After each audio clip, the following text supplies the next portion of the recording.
Stress is something that we all experience. I define stress as anything that is outside of my control. But today, what I want to talk about is the importance of identifying your stressors. And what stressors are those things that lead to you having stress. It's something that causes that strain or that tension that leads to, something that's outside of your control. My name is Amanda Muhammad, and I am a mindfulness-based stress management consultant in Dallas, Texas, and I facilitate trainings and create resources revolving around how we can take actionable steps towards managing our stress. And one of the most important things that you can do on this journey of managing your stress is understanding what exactly it is that stresses you out in the first place. Now, something that may take a lot of people by surprise is that I have not always been a person who responds to stress in the most optimal ways. If I'm being honest, I was not always this way. And in my own words, I was kind of a nightmare. I was super reactive. Things would just set me off. You never kind of knew what you were going to get when things didn't go my way. And it wasn't healthy. And I didn't like it. I didn't like the way that I felt after it. And learning different practices like this and what I teach in the Mako method have really helped me to turn that around and to be able to respond to the stress that I was experiencing versus always reacting. Because what happens when you get super reactive in these stressful situations is that you just don't even have time to process what's going on and think about what's the most optimal way for me to respond. You just go. And then you end up in retrospect being like, dang, I shouldn't have done that. Why didn't I think of this? But when you're in that moment, it's really hard for you to access that part of your brain. So again, today I just want to talk about why it's so important to identify your stressors and what you can do. So when you know what the things are that stress you out, not only is it just like a healthy to have that awareness, when you really build on that self-awareness, you can really understand how those things make you feel. The feelings that arise from those things, and ultimately how you respond to those situations.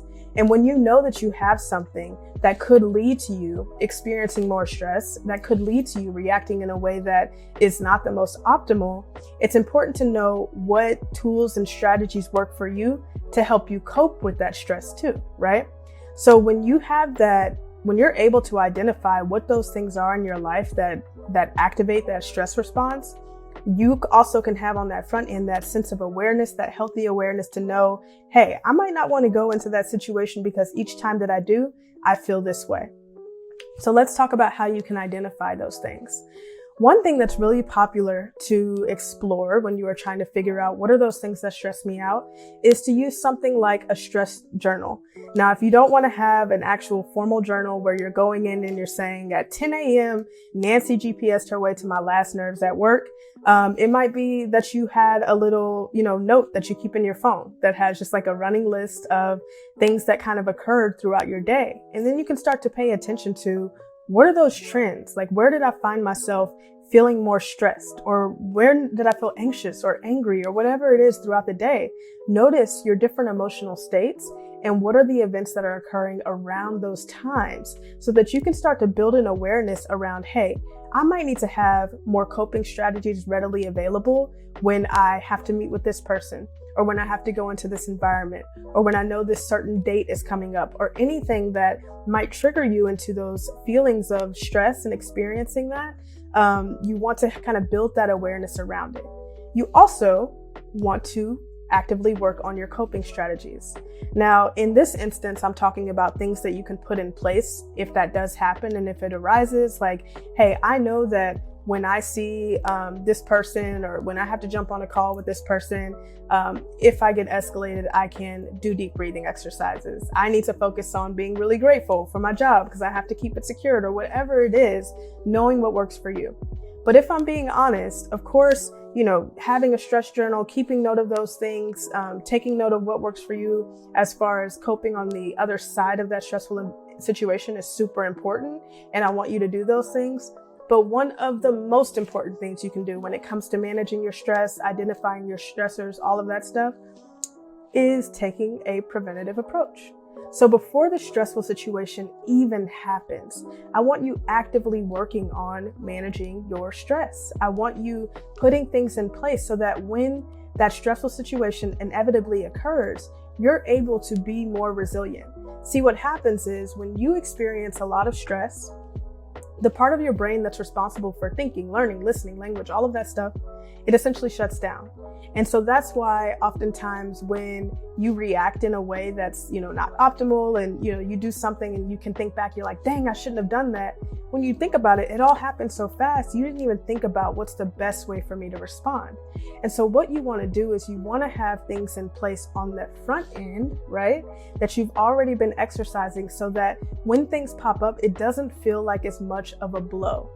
And the other thing is you need to kind of condition your brain to understand that, hey, I have tools to cope with these stressful situations.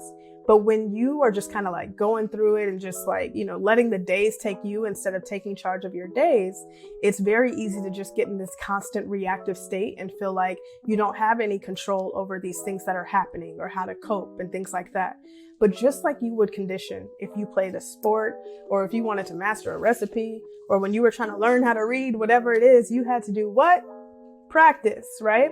And it's the same way when it comes to managing your stress, identifying your stressors.